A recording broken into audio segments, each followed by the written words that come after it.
For today's video workshop, we are going to be discussing conflict resolution and trust.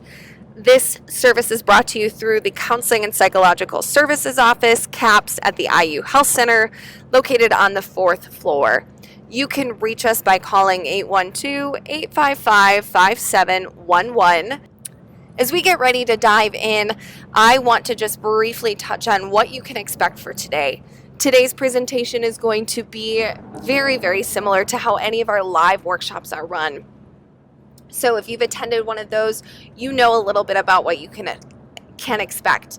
You can expect about 45 to 50 minutes to complete the presentation in its entirety, which includes several journal prompts in which you will be encouraged to pause, spend some time journaling, and then press play to continue. The beauty of being able to do this on your own means that if you want to do it in chunks, you can certainly do that, and you are also able to always do this video at any time that is convenient for you.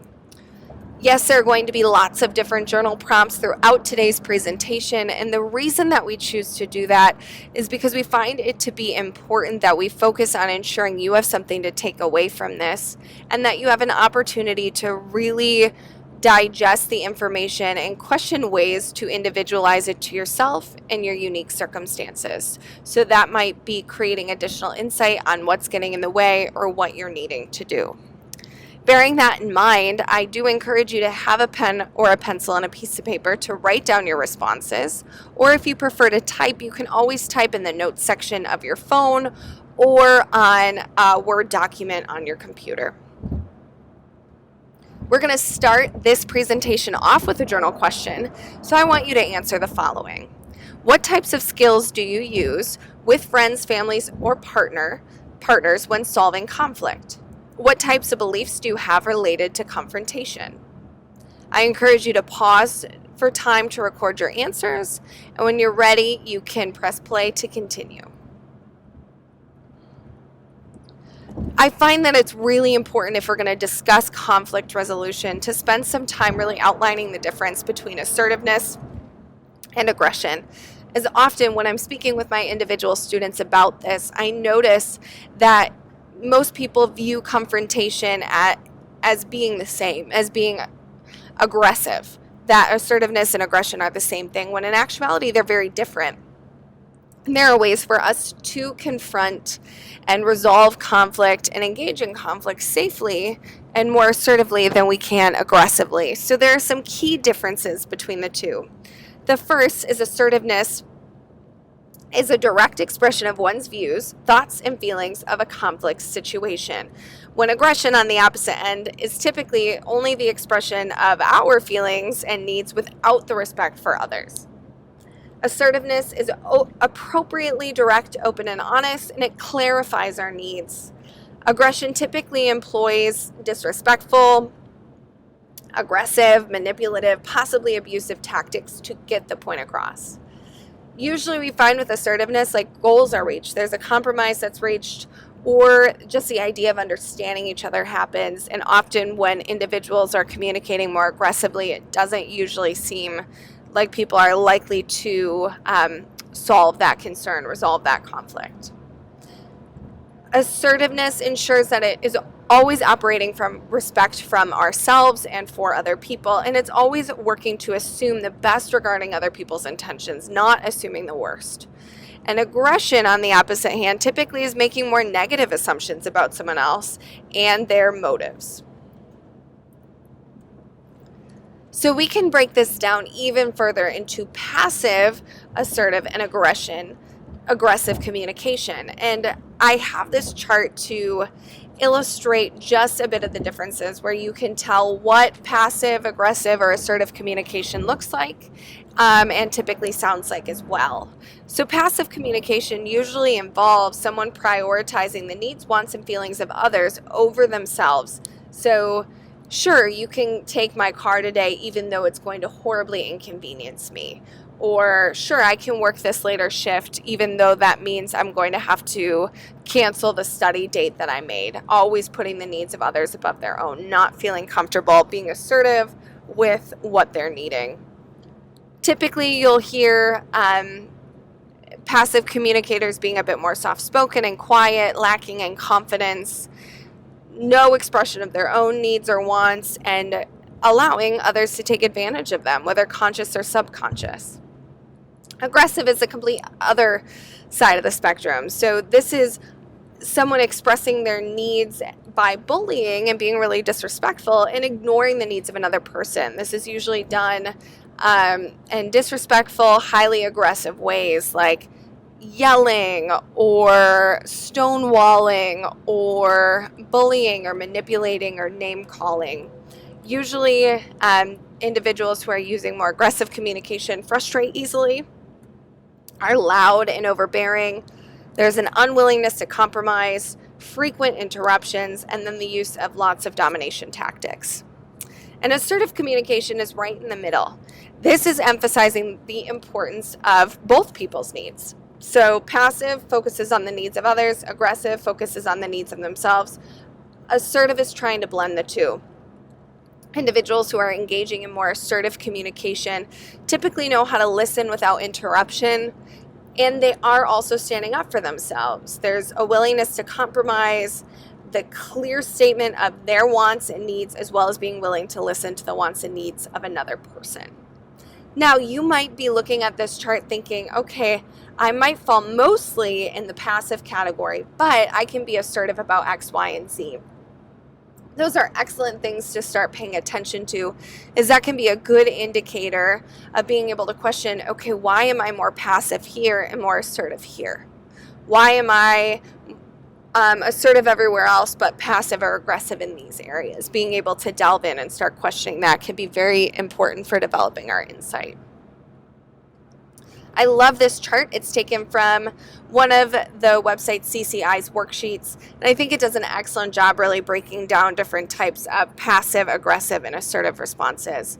You might be looking at this chart and can think of better examples, and that's okay. Keep those in your head too, as those are additional good indicators of what examples can be. But as you can see here in this scenario, a friend asks to borrow your car.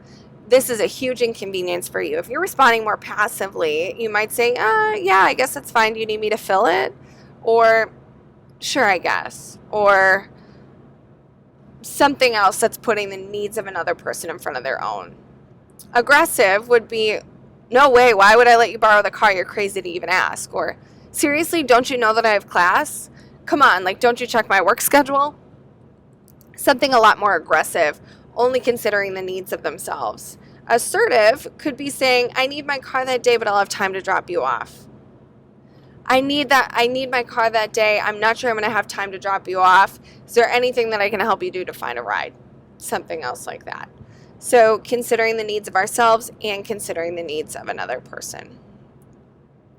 So we're going to practice learning how to outline the differences. I think it can be very tricky, especially with just how we were socialized to believe confrontation to look. We've been socialized to believe that confrontation typically looks more aggressive. So I want us to try and really break down the difference by practicing. So pause the video for time to record your answers. Your boss asks you to stay late while everyone else can leave. You're always the one asked to stay late, and tonight you have plans. What is an example of a passive, aggressive, and assertive response? Press pause, and then when you're ready, press play to continue. For our next practice, I want you to think about your roommate left a mess in the kitchen. They always leave a mess, and you're always expected to clean it up. This time, you're fed up and way too busy. What is an example of a passive, aggressive, and assertive response? Pause to record your answers, and when you're ready, you can press play to continue. So if we're working to discern the difference and to work through conflict resolution in a more appropriate and helpful way, it is important to outline some good fair fighting rules. And I have 9 different rules on this PowerPoint. The first rule is, before you begin, ask yourself why you feel upset. And the reason I encourage people to do this is often we're fighting about one thing when we're really fighting about another. And so we need to know what we are actually trying to communicate, what we're actually fighting about, and why we feel the way we feel to the best of our ability. So if you ask yourself why you can't find an answer, I encourage you to continue asking why until you can. So in that previous example, are you actually angry because your roommate left your dishes out? Or are you angry because every time they leave the dishes out, it makes you feel inconsiderate? Or it makes you feel like you're doing an unshare of the work, or it makes you feel like they're disregarding, because perhaps the plates are yours, your property. So actually ask why, so you can be laser focused about what you're trying to communicate, rather than, if we go on to the other one, getting really off topic and starting to fight about different things and having difficulty really communicating overall. So the importance of that is that we do discuss one issue at a time. It can be really easy when we're feeling activated to start telling this person absolutely everything that they've ever done wrong. But if we start doing that, the situation just escalates and it can turn messy very quickly. So I encourage you to try and be laser focused about it. If you notice yourself starting to deviate, working to bring it back, and perhaps even saying to that person, okay, it seems like we're trying to get off topic. That sounds like it's important too. Can we come back to that?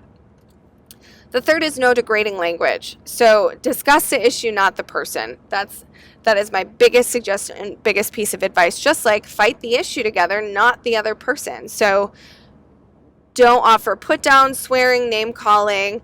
Try not to make the issue about that person's character. Spend more time focusing on the actual problem at hand. Fourth rule is express your feelings with words and responsibility. And we're going to talk about this in a little while, but using statements like I feel or I would like. So we can't just say anything if it starts with the word I, but we want to learn how to offer that feedback in a way that doesn't sound blameful and trigger that person to go off in a more activated response. Take turns talking. This is exceptionally important because you might find that it can become easy to interrupt the other person when you have a thought or when you want to prove a point. Make sure that you spend some time outlining who gets to speak when. And ensure that you are listening to hear and not listening to respond. That's a very different sort of experience. So listen with intent to understand from where they're coming, and then when it is your opportunity to speak, you can take that opportunity to speak and respond appropriately. If you find this to be way too difficult to really understand who has enough time, I encourage you actually set a literal timer, as that can make it a lot easier to understand who can go who and what taking turns talking actually looks like. No stonewalling. So stonewalling can become very easy for people to do when they feel activated, wanting to retreat in their shell, wanting not to say anything, just being done. This is called stonewalling. This is likely being done because we're wanting to resolve the anxiety, distress that we're feeling from the fight, but the original issue is never solved, and it can actually cause longer term pain. So if you are needing to take a break, I encourage you to communicate that rather than just stonewalling so the other person can understand where you're at. No yelling. Conflicts are not won by who is loudest. Conflicts are won in regards to whether or not the issue is solved. There's not a winner, there's not a loser. The only win is that the issue has been solved or worked through in a way that makes sense for both parties. Take time to find out, or take a time out if things get too heated. So again, very similar to stonewalling, this limit might look different, and ensure that you communicate that limit. If it's starting to feel too problematic or unsafe, say, hey, I want a time out, but then be willing to agree when you want to come back. So if that other person is not comfortable with timeouts, they know that we're actually going to come back to the conversation and it's not just being avoided, and vice versa. And then the last is attempt to find a compromise or an understanding. So even if we can't find mutual ground, can we understand each other? Can we learn something? Can we make a game plan to proceed? Our next set of journal questions I want you to answer. What are some things that people do when arguing that makes it difficult for you to solve a conflict? In instances in which a conflict has been solved easily, what happened? So what was going on behaviorally with that other person, emotionally, relationally? What were they saying? What weren't they saying? Pause video for time to record your answers, and when you're ready, you can press play. So as we talked about before in the fair fighting rules, we did begin to touch on I statements. And I love I statements because I think I statements do an excellent job actually communicating what we're wanting it to communicate. We are just typically socialized to communicate in a lot of yous. Like, you made me feel, when you did this, blah, blah, blah, blah, blah. I statements are attempting to communicate our own feelings and beliefs rather than what we think that other person was intending to do. So rather than saying, you were really mean to me, you're such a slob, you're this or that, we're trying to argue how we think another person feels and what their intention is, and that's not going to be a safe bet, as opposed to saying, I feel blank. So some examples are, instead of saying, why don't you ever clean up the kitchen, it's so annoying, or you're such a slob, I can't believe you'd be so disrespectful to me, try saying, I feel frustrated and taken advantage of when I have to clean up the kitchen every day. I statements enable the speaker to be assertive, but we're not making accusations. When an accusation is made, it just naturally makes the other person want to fight back. And this is what typically causes people to become defensive, and that can escalate the problem further. I statements make it a bit safer to communicate how we're actually feeling, and the other person can take it in a much better way. Now, when used correctly, an I statement can help foster positive communication, and it can help people become stronger.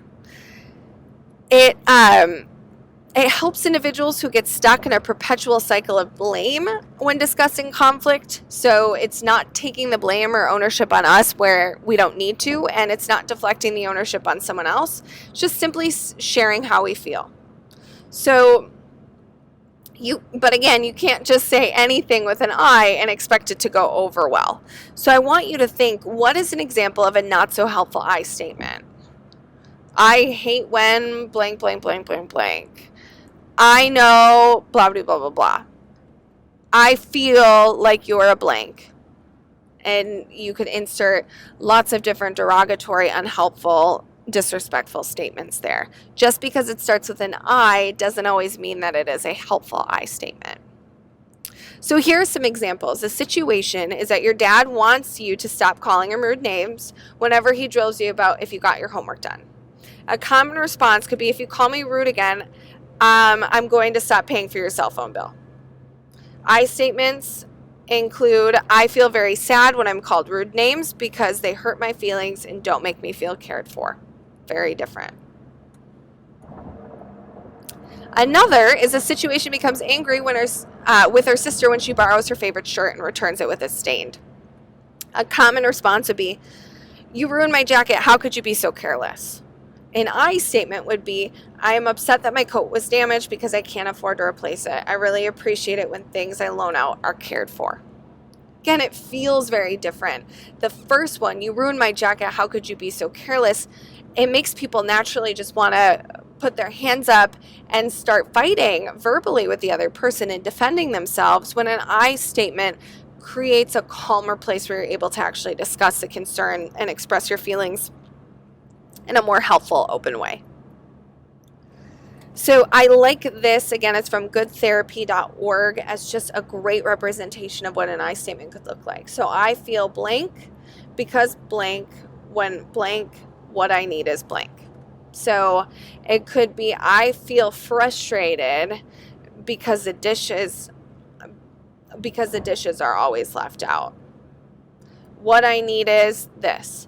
I feel upset when I don't hear from you for hours because it makes me feel like I'm not cared about. What I need is to find communication that works for us both. Looks something like that. Often people usually communicate, you didn't care about me at all. If you would have texted me. Something like that. So you can rearrange these in ways that work, but I think that this is a really great chart at outlining the beginning parts of those statements. So I feel this, when this, because this, and here's what I need. That last part is really important too. Let's practice. So I want you to pause the video for time to record your answers to the following questions. How can you use the use of I statements when initiating assertive confrontation with a friend, coworker, partner, or roommate? And what differences do you notice between I statements and you statements? Take time to record your response, and when you're ready, you can press play. Moving on to the 4 horsemen, and this has been coined by John Gottman. This graphic was taken directly from their website. The 4 horsemen really outline the different things that individuals do when they are in a conflict. So on the left, you'll see the different horsemen. It's criticism, contempt, defensiveness, and stonewalling. So criticism, as coined by John Gottman, is verbally attacking the personality or character of another person. You, blah, blah, blah, blah, blah, trying to say what their intention was. When you don't text me, it seems like you're insert very critical, disrespectful name. An antidote to them is a gentle startup. So again, talking about your feelings with I statements and express a positive need. The next horseman is contempt. So it is attacking a sense of self with the intent to insult or abuse another person, whether that intent is conscious or subconscious. So you are going into that confrontation ready to fight, ready to attack that other person, ready to start calling them names with the intent to insult or abuse them. What the antidote to this is to build a culture of appreciation. So before you are going to tell your roommate, your family member, your friend, your partner of this, pause and remind yourself of this person's positive qualities. Work to find gratitude for positive actions, because that is going to set you up in a stronger, more positive emotional way and create more space for you to openly communicate and not just aggressively communicate. Defensiveness is victimizing yourself to ward off a perceived attack, and you're reversing all the blame. So you're not taking responsibility, getting very defensive, always shifting the focus back on the other person. The antidote is to take responsibility. So pause and question, where do you actually have responsibility? Take that, empathize with that individual's perspective. What could they be seeing that I'm not seeing? Can I apologize for that? And then again, offer an apology for wrongdoings, but I'm not saying take responsibility for absolutely everything, including things that aren't your fault. You're going to want to be able to discern the difference. And the last one we've talked a little bit about is stonewalling. So again, withdrawing, avoiding, because we don't want any conflict. This often can show people that we're distant, that we are separated from them, that we disapprove. It can be a very loud, although it's not actually loud, but a very loud source of a horseman. The best antidote is physiological self-soothing. So if you are needing or finding yourself starting to stonewall, could you communicate to that person, hi, I'm feeling myself starting to retreat. I'm going to need a little bit. I'll come back in 15 minutes. And then take those 15 minutes to spend some time self-soothing, distracting yourself, doing something, so then when you can come back to it, you're coming back to it with fresh eyes. For this set of journal questions, I want you to think about, what horsemen did you find yourself relating most to? And what types of things could you do during confrontation that makes it hard for another person to get through to you? So focus on developing some insight about that. And then once you've developed insight, I encourage you to question, how could you make appropriate changes or utilize some of those antidotes so you can engage in conflict in a far more productive, fair way? Pause the video for time to record your responses, and when you're ready, you can press play to continue. Now, let's say you're continuing with this and you're attempting to apply them and you're noticing that it's still not enough. Perhaps there's still a lot of conflict and you're believing that it might warrant doing some couples counseling, which we do offer for, any form of pair. It doesn't just have to be romantic partners. It can be roommates and friends.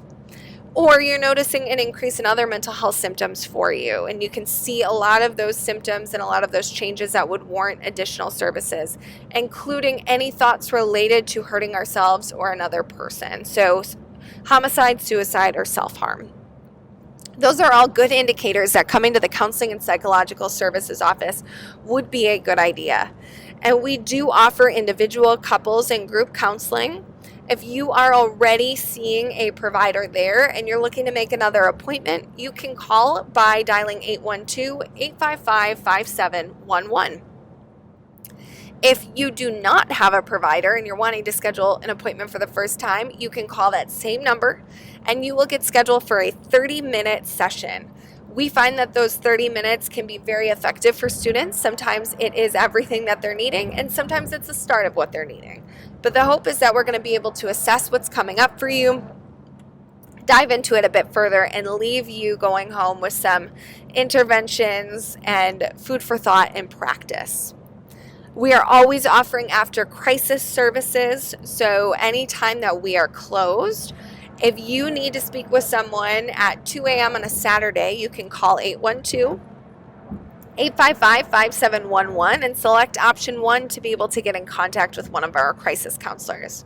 We also have crisis services available via the phone or face-to-face for our emergency walk-ins anytime our actual building is open, Monday through Friday, 8 until 4:30. I encourage you, please always check the CAPS website and the IU Health Center website to ensure that you have the most up-to-date and accurate information about our services. If you are not needing an emergency appointment or you are not wanting to wait very long to schedule an individual counseling appointment, you just need something right away, we are always able to provide free drop-in appointments as long as we have that service up and running. And we'll talk about it in a little bit later, but it's called Let's Talk Now.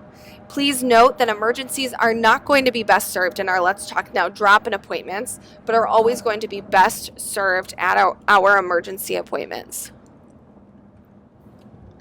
We also offer sexual assault counseling, which is an extension of CAPS, as well as other free workshops, including our Monday Motivators, live and pre-recorded web workshops like this, mindfulness, and so on and so forth.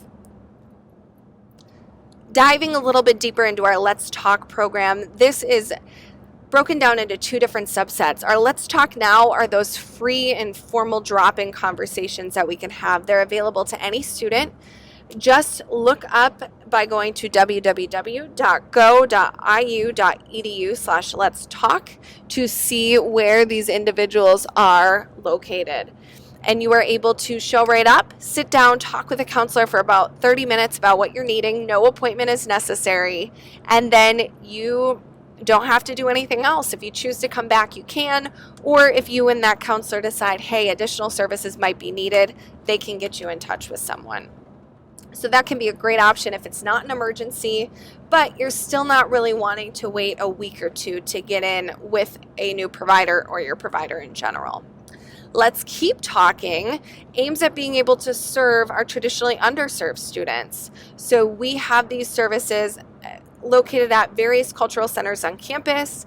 It's our CAPS counselors. They are over at those various offices a couple times per week. So if you identify with any of the cultural centers on campus and you are wanting to seek services there, you are able to call CAPS and just disclose that over the phone and they will get you scheduled. So if you're wanting to see someone at the Asian Culture Center, you are able to call, ask for that, and you'll get scheduled as soon as possible.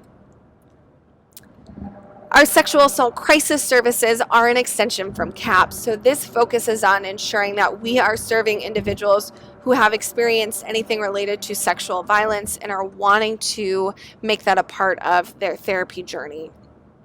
These services are free of charge. It includes individual and group counseling, support groups, couples counseling, psychiatry care, information and assistance with medical, judicial, or legal issues. And you would be working with a provider who specializes in trauma-informed care and working with individuals who have experienced sexual violence or anything relatively related. So if you've experienced any of the above concerns and you're wanting to make it at least part of your experience in therapy, you are welcome when you call to make your appointment. You can disclose that you'd like to see a SACs counselor, again, SACs, S-A-C-S, or you can continue to schedule that initial appointment and your therapist will ensure that they get you scheduled with the right person. There's also an after-hours crisis line related to sexual assault or violence emergencies by calling 812-855-8900. That phone number is not the same phone number as the general CAPS after hours line. They are different. If for some reason you mix them up, that's okay. The provider will ensure that they get you in touch with the right person. And please note that these services are always available for all genders and all identities. On IU's campus, but not affiliated with CAPS, we have one more counseling option, and that is called the Center for Human Growth. You can visit the website www.education.indiana.edu/CHG. This is in the School of Education Department. They can be reached by calling 812-856-8302. As always, to get the most accurate and up-to-date information, visit their website. Typically, though, they're very cost-effective. The first session is free, and you're able to pay what you can afford. They also have evening hours, which can make things wonderfully accessible for students who might have later or earlier classes or very, very full schedules. And they do also offer individual and couples counseling. So if you are interested in accessing that as a service or exploring that as a service instead, again, visit the website, give them a call to schedule today. That is the end of today's workshop. I encourage you to continue to explore our website for our various service options, to continue to watch different pre-recorded workshops, attend any of our live workshops, and so on and so forth. If you are looking to get in touch with us to discuss anything different or to make an appointment, as always, you can call us at 812-855-5711. Select option 1 for our after-hours crisis line, which is available 24 hours a day, 7 days a week.